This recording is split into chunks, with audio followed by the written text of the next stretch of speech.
بسم الله الرحمن الرحيم. الحمد لله رب العالمين، وأشهد أن لا إله إلا الله وحده لا شريك له، وأشهد أن محمدا عبده ورسوله صلى الله وسلم عليه وعلى آله وأصحابه أجمعين.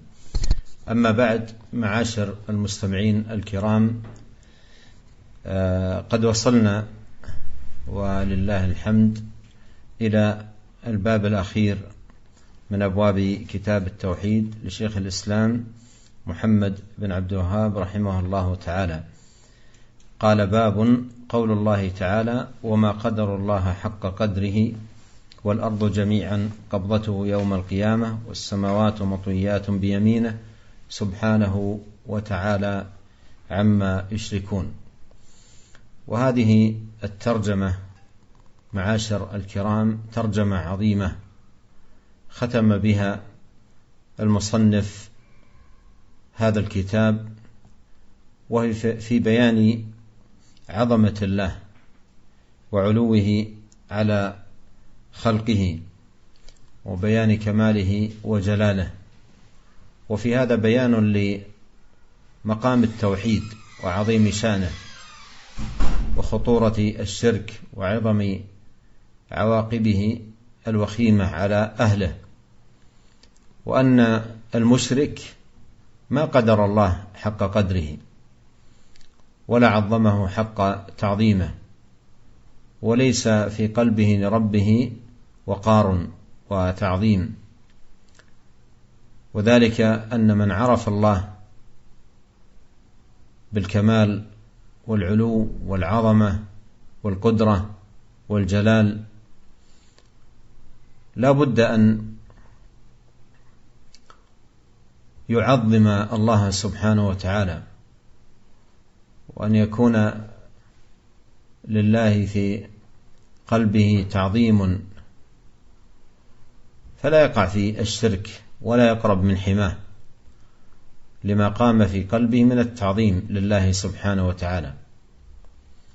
ولهذا فإن كل مشرك لم يقدر الله سبحانه وتعالى حق قدره. وهذا الباب في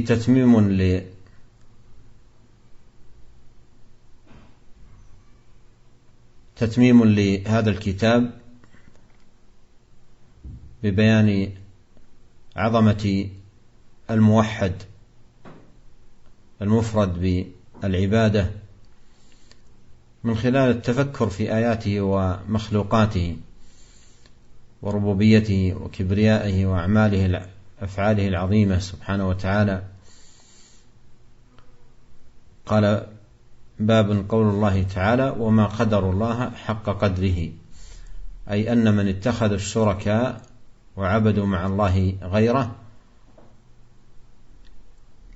لم يقدروا ربهم سبحانه وتعالى حق قدره.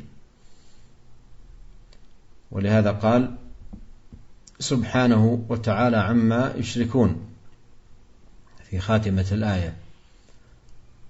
كيف تتخذ الأنداد ويلتجأ إلى الشركاء ويطلب من غير الله، وشأنه سبحانه أن الأرض جميعا قبضته يوم القيامة والسماوات مطويات بيمينه. كيف يتخذ مع من هذا شأنه الأنداد والشركاء فيلجأ إلى حجر صغير في الأرض يتجه إليه الناس بالدعاء والالتجاء والطلب وهو مخلوق مثلهم؟ أو كيف يلجؤون إلى مخلوق مثلهم كان يأكل مثلهم ويمشي مثلهم ويجوع مثلهم ويمرض مثلهم؟ فالمشرك ما عرف الله ولا قدر ربه سبحانه وتعالى حق قدره. فالحاصل أن المصنف عقد هذه الترجمة لإيراد الشواهد والدلائل من السنة على كمال الرب الخالق العظيم ببيان آياته العظيمة ومخلوقاته الدالة على عظمته وتفرده سبحانه. الحمد لله رب العالمين والصلاة والسلام على نبينا محمد وعلى آله وصحبه أجمعين, amma ba'd. Para pemirsa Raja TV, pendengar Raja-Raja dimanapun Anda berada, yang Allah muliakan, setelah Fadilatul Syekh Hafizahullah Ta'ala membuka majelis kita di sore hari ini dengan bersyukur kepada Allah Subhanahu Wa Ta'ala, memuji Allah, lalu bersalawat kepada Nabi yang mulia Sallallahu Alaihi Wasallam, dan sebelumnya beliau juga mendoakan kita semua dengan taufik dari Allah Subhanahu Wa Ta'ala agar senantiasa memberikan kita istiqamah di atas jalan-jalan kebaikan, di atas jalan-jalan amal-amal saleh. Maka beliau hafizahullah mengatakan, kita alhamdulillah telah sampai di penghujung kitab tauhid ini, di bab yang terakhir dari bab-bab yang dibawakan oleh penulis, yaitu Syekhul Islam Muhammad bin Abdul Wahhab rahimahullahu taala, bab firman Allah Subhanahu wa taala, "Wa ma qadarullaha haqqa qadri wal ardu jami'an qabdatuhu yawmal qiyamah was samawati matwiyatun bi yaminih subhanahu wa ta'ala amma yusyrikun." Itu bab yang menjelaskan tentang makna firman Allah Subhanahu wa taala, dan mereka orang-orang musyrikun tidak mengagungkan Allah dengan pengagungan yang semestinya, padahal bumi seluruhnya dalam genggaman Allah Subhanahu wa taala pada hari kiamat, dan langit digulung dengan tangan kanannya. Maha suci Allah Subhanahu wa taala dan maha tinggi dari apa yang mereka persekutukan. Kemudian kata Fadilatul Syekh Hafizahullah Ta'ala, ma'asyiral muslimin azakumullah, bab ini merupakan bab yang sangat agung. Penulis rahimahullah ta'ala memberikan khitam atau penutup dari kitab beliau dengan bab ini dalam rangka menjelaskan keagungan Allah Subhanahu wa taala, dalam rangka menjelaskan ketinggian Allah Subhanahu wa taala, dalam rangka menjelaskan kesempurnaan Allah Subhanahu wa taala dan kemahamuliaan Allah Subhanahu wa taala. Penulis membawakan bab ini di akhir kitab beliau dalam rangka menjelaskan pentingnya masalah tauhid dan juga menjelaskan bahaya kesyirikan bagi para pelakunya. Dan sesungguhnya orang-orang yang berbuat kesyirikan, orang-orang yang menyekutukan Allah Subhanahu wa taala, ia tidaklah mengagungkan Allah dengan semestinya, dan tidak ada di dalam hatinya ta'zim terhadap Allah Subhanahu wa taala. Karena ma'asyiral muslimin, sesungguhnya orang-orang yang ada di dalam hatinya ta'zim kepada Allah Subhanahu wa taala, pengagungan terhadap Allah Subhanahu wa taala, tidak mungkin akan mendekati pintu-pintu kesyirikan, tidak mungkin akan berbuat kesyirikan kepada Allah Subhanahu wa taala, serta mendekati hal-hal yang bisa menyeret mereka ke dalam kesyirikan kepada Allah Subhanahu wa taala. Oleh karena itu, setiap orang-orang yang berbuat kesyirikan kepada Allah, mereka pada hakikatnya tidak mengagungkan Allah Subhanahu wa taala sebagaimana mestinya. Dan bab ini, kata Fadilatul Syekh Hafizahullah Ta'ala, merupakan tatmim, itu penyempurna dari bab-bab sebelumnya di dalam kitab tauhid ini, dalam rangka menjelaskan keagungan Al-Muwahhad, zat yang kita esakan, Al-Mufrad bil ibadah, zat yang satu-satunya kita berikan ibadah kita hanya kepadanya.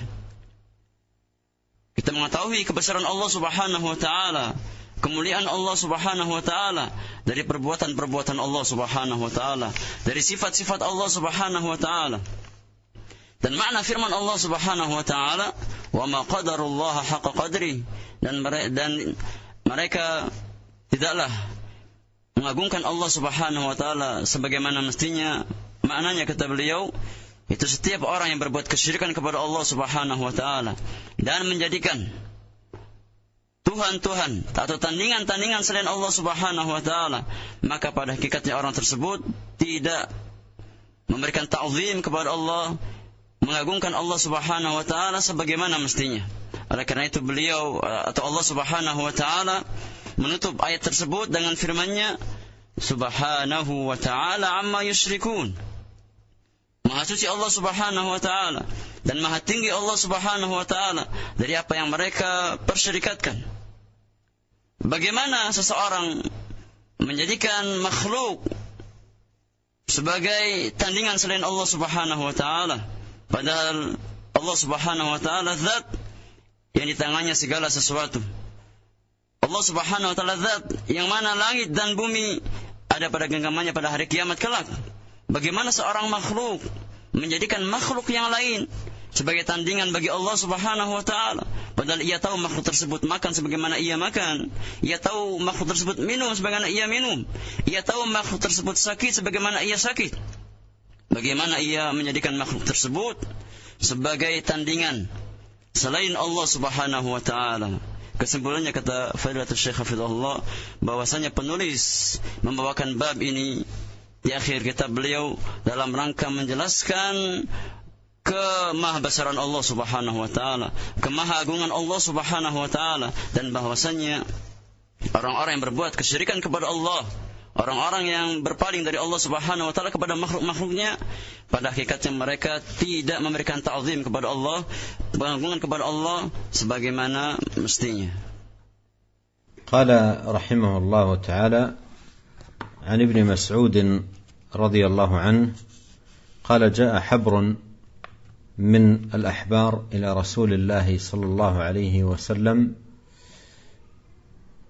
فقال يا محمد إن نجد أن الله يجعل السماوات السبع على إصبع والشجر على إصبع والماء على إصبع والثرى على إصبع وسائر الخلق على إصبع فيقول أنا الملك. فضحك النبي صلى الله عليه وسلم حتى بدت نواجذه تصديقا لقول الحبر، ثم قرأ وما قدر الله حق قدره والأرض جميعا قبضته يوم القيامة الآية. وفي رواية لمسلم والجبال والشجر على إصبع ثم يهزهن فيقول أنا الملك أنا الله. وفي رواية للبخاري يجعل السماوات على إصبع والماء والثرى على إصبع وسائر الخلق على إصبع أخرجاه. هذا الحديث حديث ابن مسعود أورده المصنف لبيان عظمة الله سبحانه وتعالى ووجوب إخلاص الدين له، وأن من يشرك بالله ويتخذ مع الله الأنداد والشركاء ما قدر الله سبحانه وتعالى حق قدره ولا عظمه حق تعظيمه. وفي هذا أن حبرا أي عالما من علماء، في هذا الحديث أن عالما من علماء اليهود أتى إلى النبي عليه الصلاة والسلام وقال إنا نجد، أي في كتابنا، وهو مما لم يصل أو تصل إليه يد التحريف، قال نجد في كتابنا أن الله عز وجل أي يوم القيامة يضع السماوات على إصبع والأرض على إصبع والثرى على إصبع والشجر على إصبع، ثم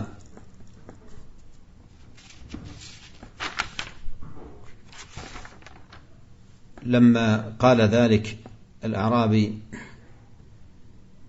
ضحك النبي عليه الصلاة والسلام تصديقا لقوله.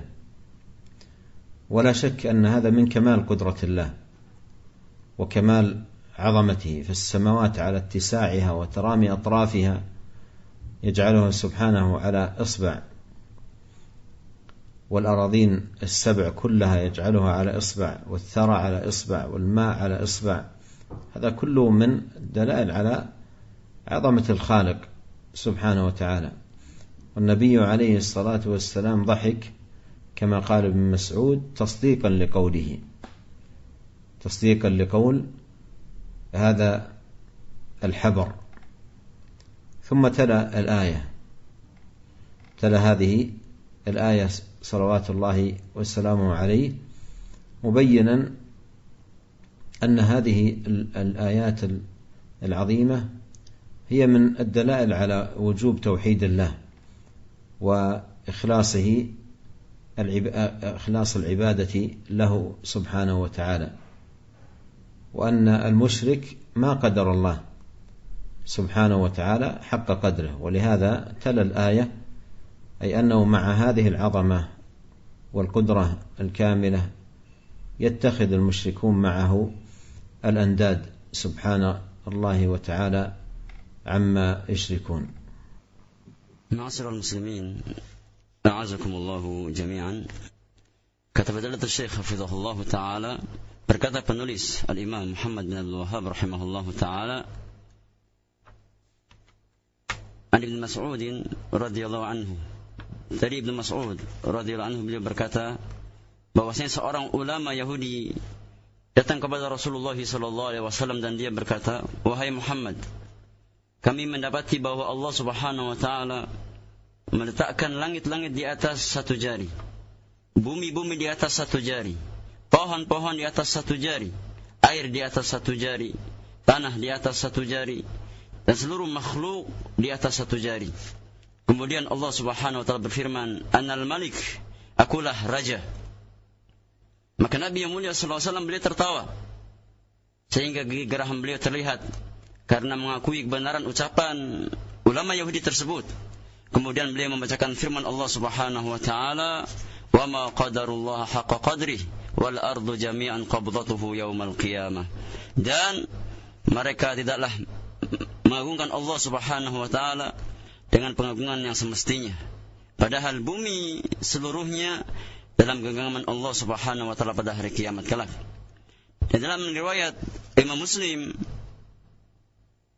dikatakan bahwasanya wal jibalu wasyajar ala isba', gunung-gunung dan pohon-pohon di atas satu jari.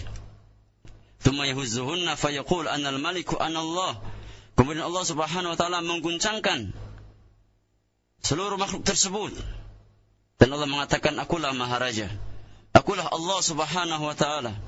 Dan dalam riwayat Al-Imam Al-Bukhari disebutkan bahwasanya Allah Subhanahu wa taala meletakkan langit-langit di atas satu jari, air dan tanah di atas satu jari, dan seluruh makhluk di atas satu jari. Kata fadilatul Syekh hafizahullah taala, ma'asyiral muslimin azakumullah, di dalam hadis ini atau hadis ini dibawakan oleh penulis Syekhul Islam Muhammad bin Abdul Wahhab rahimahullah taala di dalam bab ini dalam rangka menjelaskan kepada kita semua tentang kemahabesaran Allah Subhanahu wa taala, tentang keagungan Allah Subhanahu wa taala, dan bahwasanya hal tersebut mewajibkan kita untuk mengikhlaskan seluruh agama kita hanya untuk Allah Subhanahu wa taala. Dan juga bahwasanya orang-orang yang berbuat kesyirikan kepada Allah, orang-orang yang menyekutukan Allah Subhanahu wa taala, maka pada hakikatnya ia tidaklah mengagungkan Allah Subhanahu wa taala sebagaimana mestinya. Dan di dalam hadis ini disebutkan bahwasanya seorang ulama dari ulama-ulama Yahud datang kepada Nabi yang mulia sallallahu alaihi wasallam dan mengatakan, wahai Muhammad, sesungguhnya kami mendapatkan di dalam kitab kami, yakni kitab Taurat, sebelum terjadi perubahan dalam kitab tersebut yang menyebutkan bahwasanya Allah Subhanahu wa taala meletakkan langit di atas satu jari, bumi di atas satu jari, pohon di atas satu jari, air di atas satu jari, dan seterusnya. Kemudian si Yahudi tersebut mengatakan, atau tatkala Nabi yang mulia SAW mendengar perkataan Yahudi tersebut, beliau tertawa dalam rangka membenarkan apa yang ia ucapkan, dan tidak syak, tidak diragukan lagi bahwasanya perkataan Yahudi tersebut yang termaktub dalam kitab Taurat menunjukkan akan kesempurnaan Allah Subhanahu wa taala, menunjukkan akan kemahabesaran Allah Subhanahu wa taala, yang mana Allah Subhanahu wa taala mampu untuk menjadikan makhluk-makhluk tersebut di atas jari-jari Allah Subhanahu wa taala. Dan Nabi yang mulia sallallahu alaihi wasallam tertawa dalam rangka membenarkan perkataan orang Yahudi tersebut. Kemudian Nabi membacakan firman Allah Subhanahu wa taala, "Wa ma qadarullah haqqa qadrih wal ardu jami'an qabdatuhu yaumal qiyamah." Dan sungguh orang-orang musyrikin tidak mengagungkan Allah Subhanahu wa taala sebagaimana mestinya, padahal bumi berada dalam genggaman Allah Subhanahu wa taala pada hari kiamat kelak. Dan di sini ma'asyiral muslimin terdapat dalil bagi kita bahwasanya tatkala kita mengetahui kemahabesaran Allah Subhanahu wa taala, mengetahui kesempurnaan sifat Allah Subhanahu wa taala, maka kewajiban seorang hamba, kewajiban seorang muslim adalah hanya mengikhlaskan ibadahnya hanya untuk Allah Subhanahu wa taala, tidak memberikan ibadah-ibadah tersebut kepada makhluk-makhluk yang lain. Akan tapi kita ikhlaskan, kita berikan secara murni ibadah tersebut hanya untuk Allah Subhanahu wa taala. قال رحمه الله تعالى: ولمسلم عن ابن عمر مرفوعا عن ابن عمر رضي الله عنهما مرفوعا: يطوي الله السماوات يوم القيامة ثم يأخذهن بيده اليمنى ثم يقول: أنا الملك، أين الجبارون، أين المتكبرون، ثم يطوي الأراضين السبع ثم يأخذهن بشماله ثم يقول: أنا الملك، أين الجبارون، أين المتكبرون. وهذا الحديث حديث ابن عمر فيه دلالة كالحديث الذي قبله على عظمة الله سبحانه وتعالى وكمال قدرته عز وجل،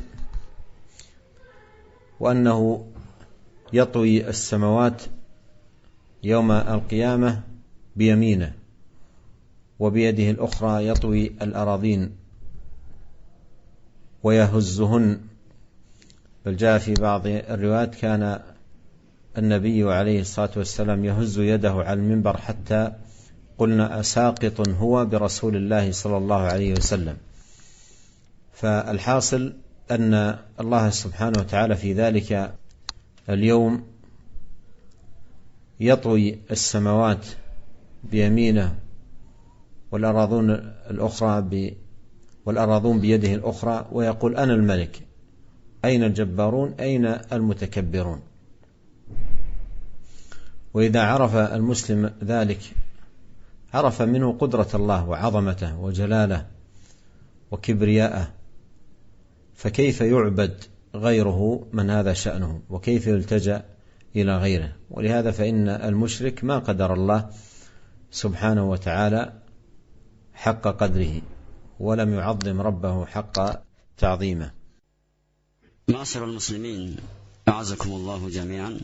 Kemudian penulis rahimahullah ta'ala membawakan hadis yang dikenal oleh Imam Muslim dari jalan Ibnu Umar marfu'an, secara marfu', bahwasanya Nabi yang mulia sallallahu alaihi wasallam bersabda, pada hari kiamat nanti Allah Subhanahu wa taala akan menggulung langit-langit, kemudian mengambilnya dengan tangan kanannya. Kemudian Allah Subhanahu wa taala berfirman, akulah raja, anal malik, akulah raja, ainal jabbarun, manakah orang-orang yang menyombongkan dirinya, ainal mutakabbirun, manakah orang-orang yang membanggakan dirinya. Kemudian Allah Subhanahu wa taala menggulung bumi yang berlapis 7. Kemudian Allah Subhanahu wa taala mengambilnya dengan tangan kirinya.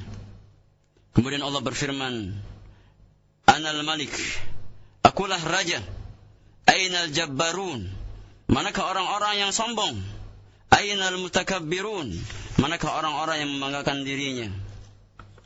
Kata Fadilatul Syekh hafizahullah taala, ma'asyiral muslimin, bahwasanya di dalam hadis ini terdapat dalalah, terdapat dalil, sebagaimana hadis yang sebelumnya telah kita baca tentang kebesaran Allah Subhanahu wa taala, tentang kesempurnaan kudrah Allah Subhanahu wa taala, bahwasanya Allah Maha sempurna di dalam kekuatannya, bahwasanya Allah Subhanahu wa taala akan menggulung langit yang berlapis 7 pada hari kiamat kelak dengan tangan kanannya, dan Allah pun Subhanahu wa taala akan menggulung dengan tangannya yang lain bumi yang berlapis 7. Lalu Allah Subhanahu wa taala di dalam riwayat ini bawakan bahwasanya Allah Subhanahu wa taala akan menggetarkan makhluk-makhluk tersebut. Dan disebutkan bahwasanya Nabi yang mulia sallallahu alaihi wasallam mencontohkan dengan beliau menggetarkan mimbar beliau sampai para sahabat mengira bahwa beliau akan jatuh dari mimbar tersebut. Walhasil kesimpulannya ma'asyiral muslimin, bahwasanya di dalam hadis ini kita mengetahui bahwasanya Allah Subhanahu wa taala zat yang maha sempurna. Di dalam hadis ini kita mengetahui akan kemaha besaran Allah Subhanahu wa taala, kemaha agungan Allah Subhanahu wa taala. Kita mengetahui hal tersebut dari sifat-sifat yang Allah berikan kepada dirinya.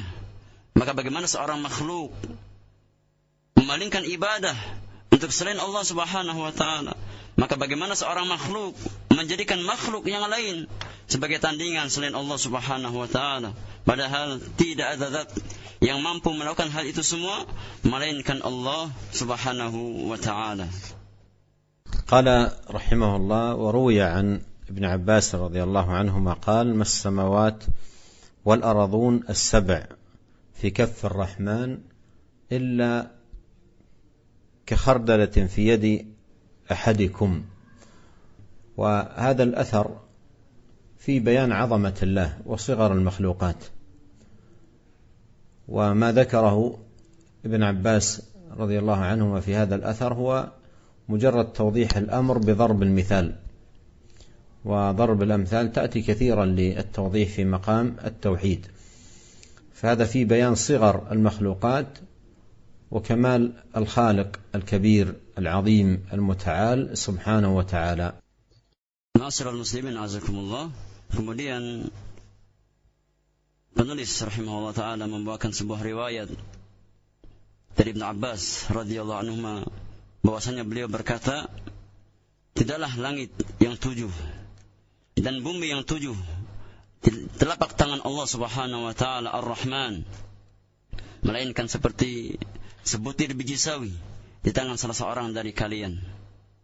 Athar ini, kata Syekh hafizahullah taala, dibawakan oleh penulis dalam rangka menjelaskan kebesaran Allah Subhanahu wa taala, dalam rangka menjelaskan kemuliaan Allah Subhanahu wa taala dan kecilnya makhluk dan kerdilnya seorang makhluk. Dan apa yang dijelaskan oleh Ibnu Abbas, apa yang disebutkan dalam hadis tersebut dari Ibnu Abbas, ini dalam rangka memberikan permisalan. Dan hal tersebut banyak Allah sebutkan dalam Al-Quran, begitu pula Nabi sebutkan dalam sunnah-sunnah beliau, yang menunjukkan bahwasanya Allah Subhanahu wa taala zat yang maha besar, zat yang maha agung, dan bahwasanya makhluk adalah makhluk yang kecil dan yang kerdil di sisi Allah Subhanahu wa taala.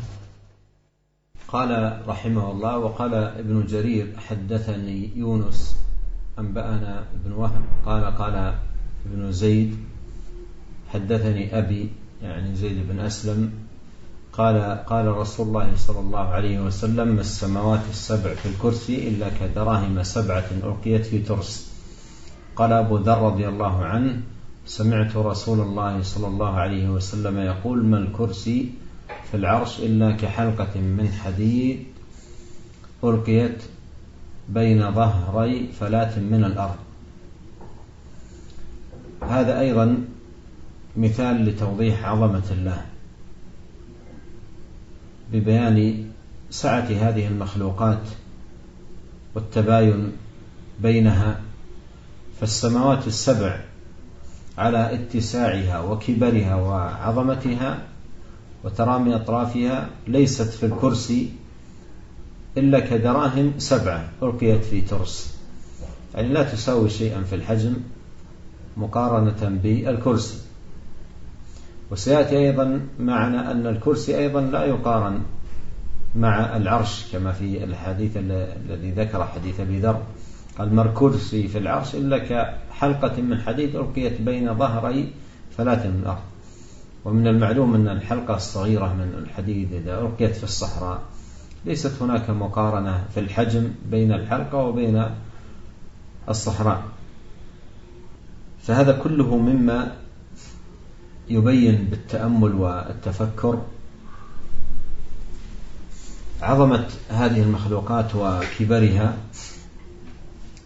فأنت مثلا إذا نظرت في الأرض التي أنت عليها ماذا تعني بالنسبة للسماء الدنيا المحيطة بها؟ وماذا تعني بالنسبة للسماء التي تليها أو السماوات؟ وبين كل سماء وسماء 500 عام. والسماوات ماذا تكون بالنسبة للكرسي، والكرسي بالنسبة للعرش؟ فإذا نظرت إلى هذه النسب تصل إلى نتيجة مهمة في معرفة التوحيد وعظمة الخالق. فتفكرك في هذه المخلوقات يهديك إلى عظمة من خلقها ووجوب إفراده سبحانه وتعالى بالعبادة. والمصنف أورد ذلك لما فيه من تحريك القلوب لأن تخلص الدين لله وأن تكون معظمة لله مفردة له سبحانه وتعالى بالعبادة. Kemudian ma'asyiral muslimin azakumullah, penulis membawakan perkataan Al-Imam Ibn Jarir rahimahullahu ta'ala. Beliau mengatakan, haddatsani Yunus telah menceritakan kepadaku, akhbarana Ibn Wahab telah mengabarkan kepada kami, qala Ibn Zaid, dia berkata, Ibn Zaid bin Aslam berkata, bapakku Ibn Aslam telah menceritakan kepadaku bahwasanya Rasulullah sallallahu alaihi wasallam bersabda, tidaklah langit yang 7 bila diletakkan di atas kursi melainkan seperti 7 keping dirham yang diletakkan di atas perisai. Dan Ibn Jarir juga berkata, Abu Dzar radhiyallahu anhu berkata, aku mendengar Nabi yang mulia sallallahu alaihi wasallam bersabda, tidaklah kursi bila diletakkan di atas arsy Allah subhanahu wa ta'ala melainkan seperti sebuah gelang besi yang dicampakkan di tengah padang pasir. Ma'asyiral muslimin azakumullah, kedua asar tersebut yang datang dari jalan Ibn Jarir rahimahullahu ta'ala, kata Syekh sudah menjelaskan kepada kita semua tentang permisalan dalam rangka menjelaskan keagungan Allah subhanahu wa ta'ala, dalam rangka menjelaskan kebesaran Allah subhanahu wa ta'ala.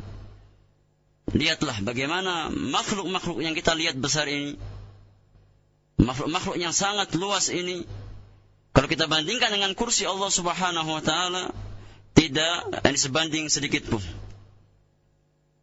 Dan akan datang penjelasannya bahwasanya kursi Allah subhanahu wa ta'ala apabila dibandingkan dengan arsy Allah subhanahu wa ta'ala maka tidak sebanding. Sebagaimana pada athar dari atau hadis dari Abu Dzar radhiyallahu anhu. Maka ini semua penjelasan ini menunjukkan kepada kita semua akan kemahabesaran Allah subhanahu wa ta'ala. Maka lihatlah jiwa-jiwa anda.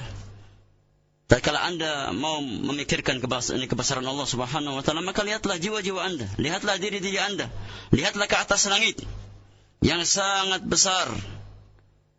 Apakah perbandingan anda dengan langit tersebut? Tatkala kita melihat langit, maka kita menganggap diri kita tidak ada apa-apanya dengan langit tersebut. Maka sesungguhnya langit yang kita lihat besar tersebut sesungguhnya tidak ada apa-apanya apabila dibandingkan dengan kursi Allah subhanahu wa ta'ala. Karena Nabi menjelaskan bahasanya kursi Allah subhanahu wa ta'ala bagaikan tanah lapang, sedangkan langit tersebut bagaikan gelang yang dilemparkan ke dalam tanah lapang tersebut. Ini menunjukkan kebesarannya kursi Allah subhanahu wa ta'ala. Dan sesungguhnya kursi Allah subhanahu wa ta'ala apabila dibandingkan dengan arsy Allah subhanahu wa ta'ala, maka bagaikan gelang tersebut yang dilemparkan ke dalam tanah lapang. Maka siapa yang memperhatikan, berusaha untuk mentadaburi keberadaan dirinya, maka pasti ia akan mendapatkan sebuah hasil, sebuah kesimpulan yang menunjukkan akan kemahabesaran Al-Khaliq, pencipta kita, Al-Ma'bud, itu zat yang kita ibadahi, Allah subhanahu wa ta'ala, dan karenanya diri-diri kita di hadapan Allah subhanahu wa ta'ala. قال رحمه الله وعن ابن مسعود رضي الله عنه قال بين السماء الدنيا والتي تليها 500 عام وبين كل سماء وسماء 500 عام وبين السماء السابعة والكرسي 500 عام وبين الكرسي والماء 500 عام والعرش فوق الماء والله فوق العرش لا يخفى عليه شيء من أعمالكم أخرجه ابن مهدي عن حماد بن سلمة عن عاصم عن زر عن عبد الله، ورواه بنحوه المسعودي عن عاصم عن أبي وائل عن عبد الله. قال الحافظ الذهبي رحمه الله: وله طرق. وهذا الحديث أيضا كالذي قبله في بيان عظمة الله من خلال التأمل والتفكر في هذه المخلوقات. فنتأمل من خلال هذا الحديث المسافة بين الأرض والسماء 500 عام، وبين كل سماء وسماء 500 عام، وبين السماء والكرسي 500 عام، وبين الكرسي والماء 500 عام. هذه المسافات العظيمة وبين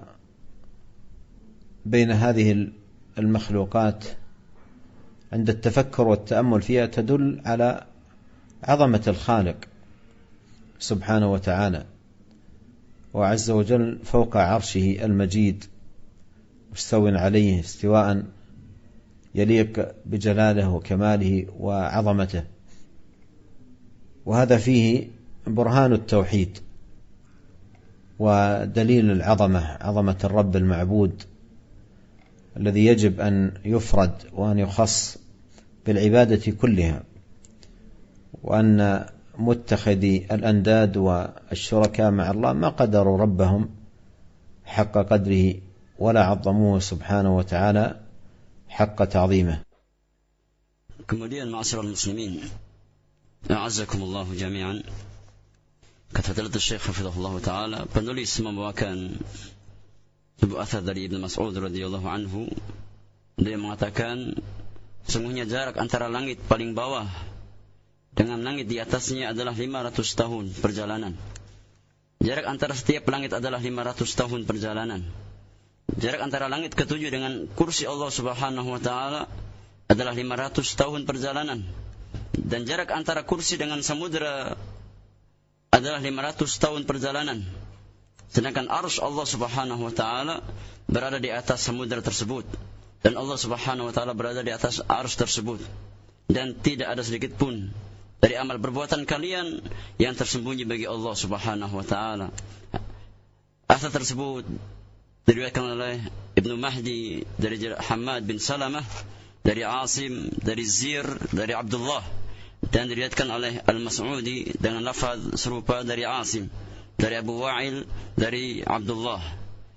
Al-Hafidh Al-Zahabi rahimahullah ta'ala berkata, athar ini memiliki beberapa jalan periwayatan.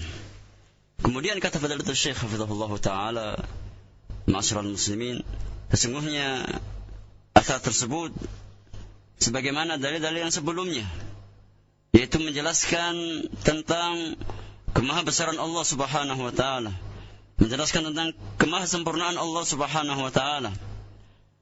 Dengan cara kita bertafakur terhadap makhluk-makhluk Allah Subhanahu wa taala yang dijelaskan dalam athar tersebut.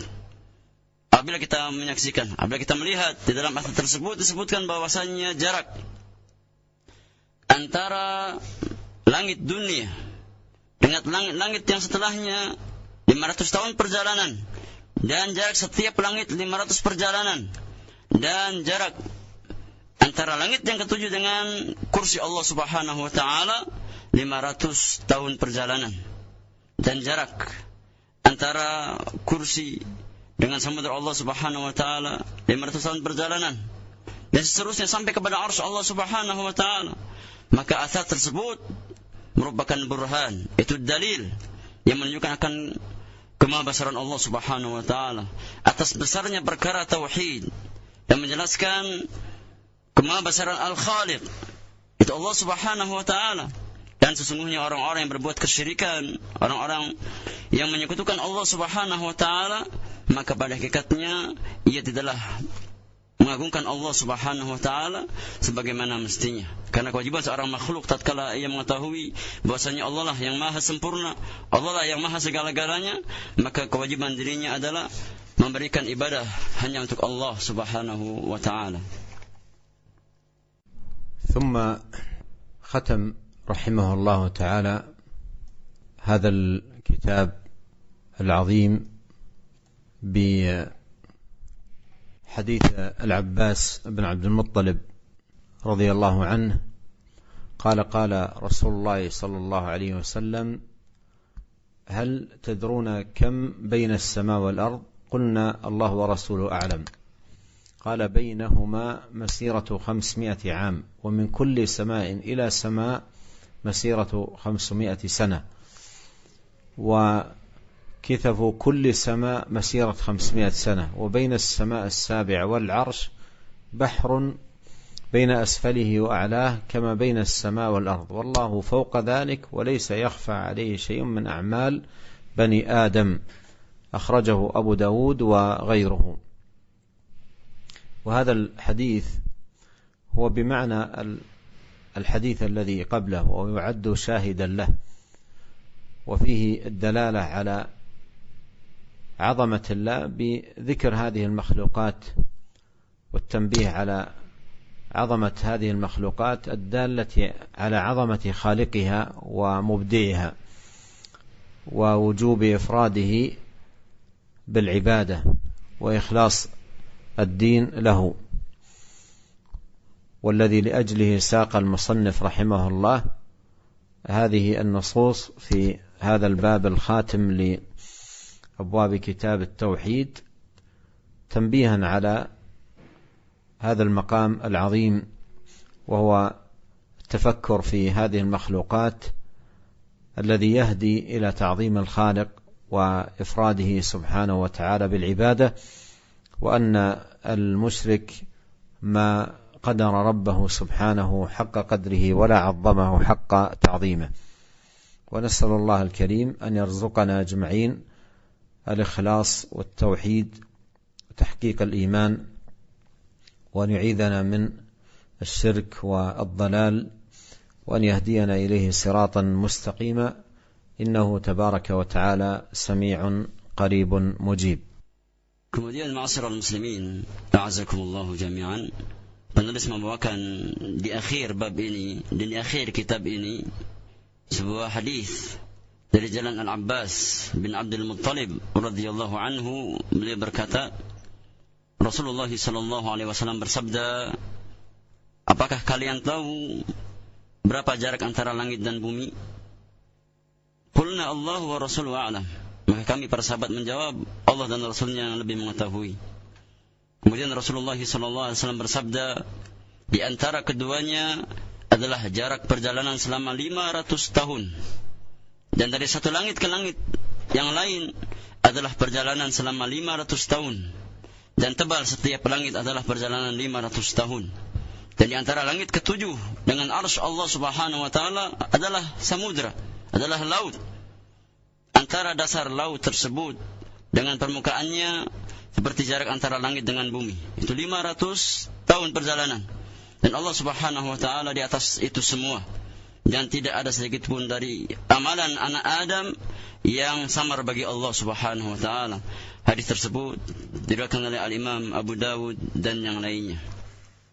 Kemudian kata Fadilatul Syekh hafizahullah ta'ala, ma'asyiral mustami'in rahimakumullah, penulis mengakhiri kitab yang mulia ini dengan sebuah hadis dari jalan Al-Abbas bin Abdul Muttalib.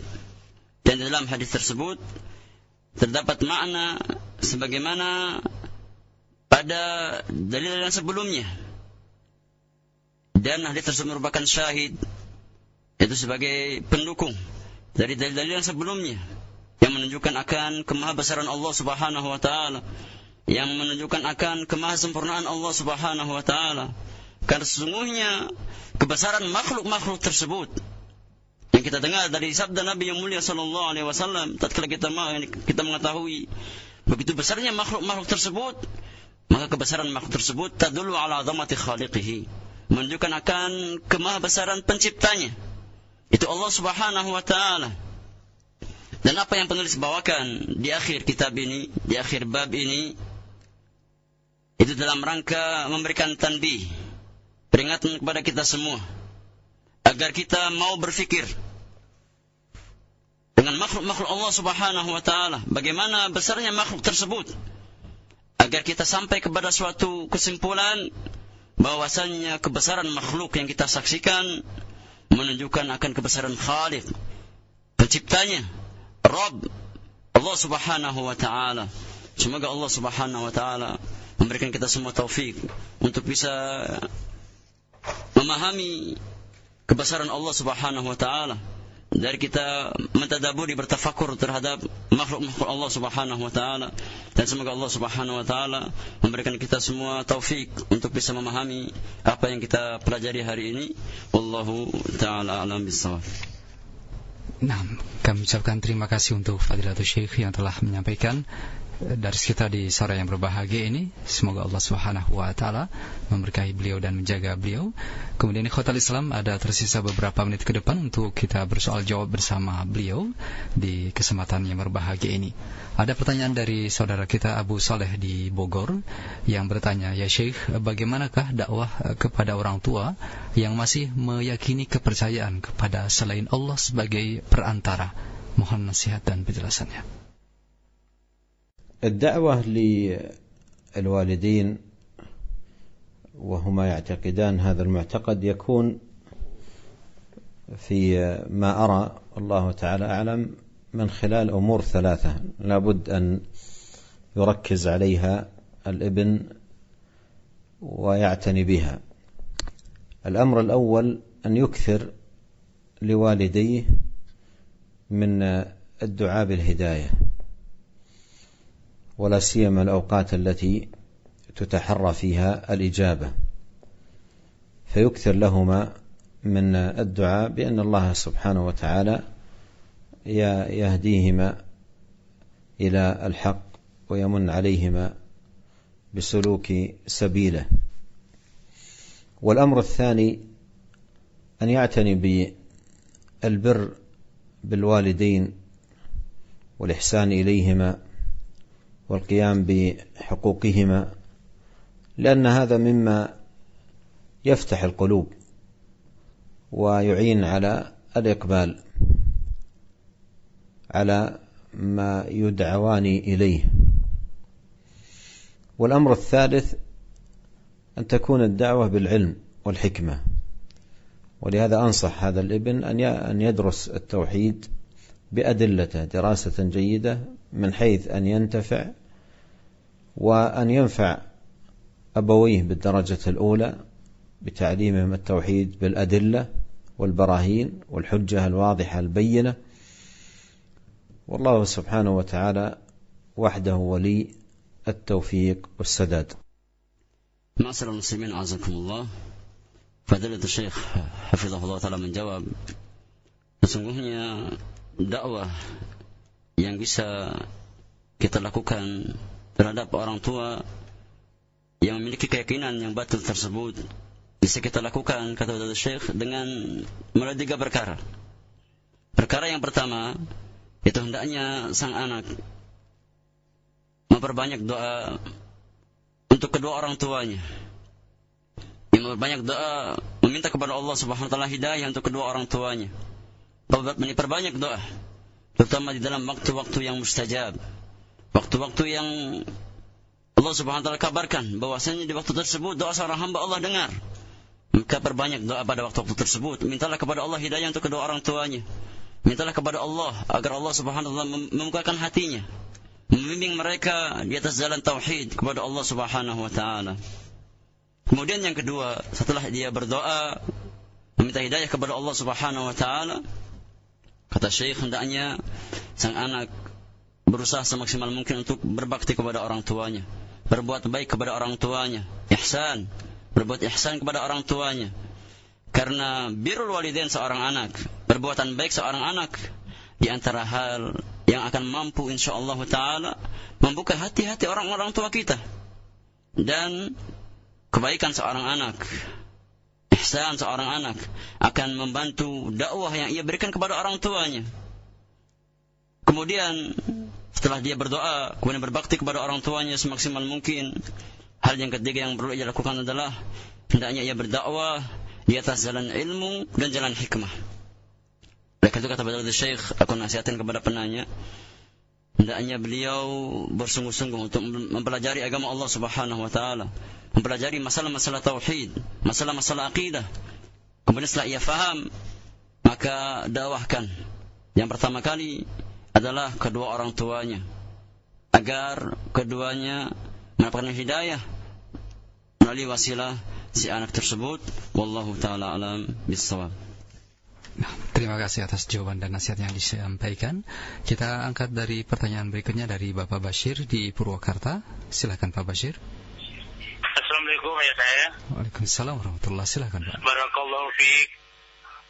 Wa fiik barakallah. Silakan. Ana mau bertanya ya saya. Anda pernah membaca pada satu riwayat bahwa Allah mempunyai tangan dua-duanya kanan. Sementara di sini kita baca bahwa Allah menggulung langit dengan tangan kanannya, sementara Allah menggulung bumi dengan tangan kirinya. Nah, saya mohon penjelasan saya yang benar yang mana ya saya. Assalamualaikum warahmatullahi wabarakatuh. Waalaikumsalam warahmatullahi. Terima kasih Pak Bashir. Silakan. الجمع بين الحديثين بينه أهل العلم رحمهم الله تعالى أنه ليس هناك تعارض بين هذا الحديث الذي أورده المصنف وهو في صحيح مسلم وبين الحديث الآخر الذي أشار إليه السائل وهو حديث صحيح وكلتا يدي ربي يمين.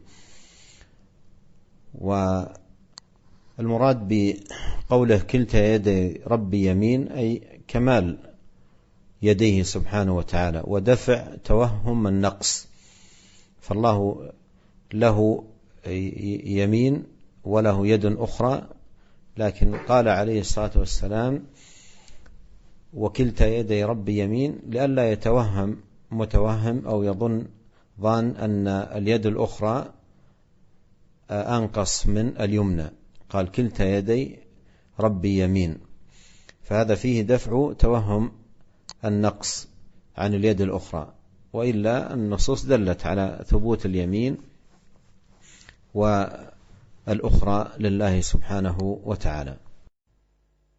Berkata Fadilatul Syekh hafizahullah taala, cara kita menggabungkan antara kedua hadis tersebut, itu hadis yang seolah-olah menunjukkan bahwasanya Allah kedua tangannya adalah tangan kanan, dan hadis yang menjelaskan bahwasanya Allah memiliki tangan kanan dan kiri. Kata beliau hafizahullah taala, para ahlul ilmi, para ulama telah menjelaskan bagaimana cara kita menggabungkan antara kedua dalil tersebut, dan mereka menjelaskan bahwasanya tidak ada pertentangan sama sekali di antara dalil-dalil tersebut. Antara dalil yang ada pada bab ini di dalam Sahih Muslim dan hadis yang lain yang penanya bawakan, karena pengertian dari makna bahwasanya kedua tangan Allah itu yamin, kedua tangan Allah tangan kanan, ini menunjukkan akan kesempurnaan tangan Allah Subhanahu wa taala. Dan juga dalam rangka mencegah agar jangan sampai ada yang mengira bahwasanya tatkala Allah Subhanahu wa taala memiliki tangan kanan dan kiri, seolah-olah tangan kiri Allah itu lebih kurang dari tangan kanannya. Makanya Nabi mengatakan wa kilta yadaihi al-yamin, kedua tangan Allah adalah tangan kanan. Ini menunjukkan kedua-duanya sama-sama sempurnanya. Kedua tangan Allah sama-sama sempurnanya, baik yang kanan ataupun yang kiri. Karena sesungguhnya dalil-dalil atau nas-nas yang datang dengan tegas menjelaskan bahwasanya Allah Subhanahu wa taala memiliki kedua tangan, yaitu tangan kanan dan kiri. Adapun hadis yang menjelaskan bahwasanya tangan Allah keduanya kanan, ini dalam rangka menutup kemungkinan adanya prasangka bahwasanya tangan Allah yang kiri itu lebih lemah daripada tangan yang kanan. Akhirnya Nabi menjelaskan kedua-duanya adalah tangan yang sempurna bagi Allah Subhanahu wa taala. Nah, wallahu a'lam. Terima kasih untuk Fadilatul Syekh, juga terima kasih untuk Pak Bashir di Purwakarta. Wa hadha su'alun akhir Syekh, narju min fadilatikum al-ikhtitam. في ختام لقائنا هذا وهو خاتمة الشرح لكتاب التوحيد لشيخ الإسلام محمد بن عبد الوهاب رحمه الله تعالى، أسأل الله العظيم أن ينفع بهذا الشرح وأن يتقبله بقبول حسن، وأن أن يوفقنا أجمعين لما يحبه ويرضاه، وأن يهدينا إليه صراطا مستقيما. ولا يفوتني في خاتمة هذا اللقاء أن أخص بالشكر والدعاء القائمين على هذه الإذاعة، إذاعة رجاء، وكذلك الإذاعات المشاركة في بث هذا البرنامج، وأسأل الله عز وجل أن يجزي الجميع خير الجزاء. وكذلك أشكر جميع المستمعين على حسن الاستماع والمتابعة، وأن يجزيهم خيرا وأن ينفعنا وإياهم، إنه تبارك وتعالى سميع قريب مجيب. والسلام عليكم ورحمة الله وبركاته. Waalaikumsalam warahmatullahi wabarakatuh. Jazakumullahu khairan Syekh. Kemudian para pendengar yang Allah muliakan, di akhir majelis kita, di penghujung majelis kita sore hari ini, Fadilah Syekh memberikan ikhtitam penutup bahwasanya inilah majelis kita yang terakhir, penutup dari syarah kita di dalam menjelaskan tentang Kitab Tauhid yang dikarang oleh Syekhul Islam Muhammad bin Abdul Wahhab rahimahullahu taala. Kemudian beliau berdoa kepada Allah Subhanahu wa taala. Aku mohon kepada Allah Subhanahu wa taala agar memberikan taufik dan menjadikan apa yang telah kita sampaikan berupa penjelasan tentang Kitab Tauhid ini bermanfaat untuk kaum muslimin secara keseluruhan, dan semoga Allah Subhanahu wa taala berkenan untuk menerima seluruh usaha yang telah kita perjuangkan dalam rangka menegakkan tauhidullah azza wa jalla. Dan aku pun tidak lupa, kata Syekh, untuk mengucapkan rasa syukur secara khusus terhadap ikhwan yang telah bertugas di Radio Roja ini dan radio-radio yang lainnya yang telah membantu kita menyiarkan acara kita di sore hari ini dan hari-hari sebelumnya, dan juga seluruh kaum muslimin yang telah mendengarkan acara kita, yang telah mendengarkan dengan seksama syarah yang kita bawakan di dalam menjelaskan Kitab Tauhid ini. Semoga Allah Subhanahu wa taala memberikan kita ilmu yang bermanfaat, dan Allah Subhanahu wa taala berkenan untuk menerima seluruh amalan yang kita lakukan. Wallahu taala alam bissawab.